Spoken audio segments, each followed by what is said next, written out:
bar, squeeze your shoulder blades together and rest it on your traps, never on your neck.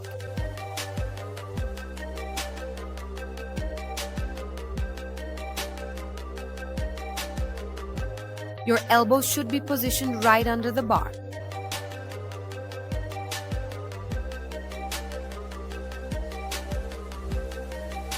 Place your feet slightly wider than your hips, but don't point them straight forward, as this will strain your knee joints and severely limit your movement.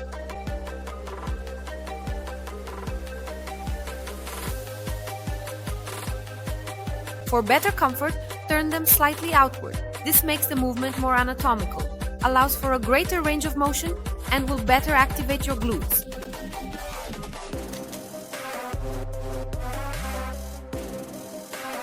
Always look forward, keep your chest up, and during the movement, press through your heels to better activate your posterior chain. Perform a controlled descent, maintaining the natural curve of your lower back, and as you come up, squeeze your glutes to protect it. Inhale on the way down, keeping your abs tight to protect your spine, and exhale at the top. To check if your posture is correct, your shoulders should be aligned with your heel, distributing the joint pressure between your knees and hips. Did you like this tip? Then go ahead and leave a like, share it with your friends, and for more content like this, follow us on social media.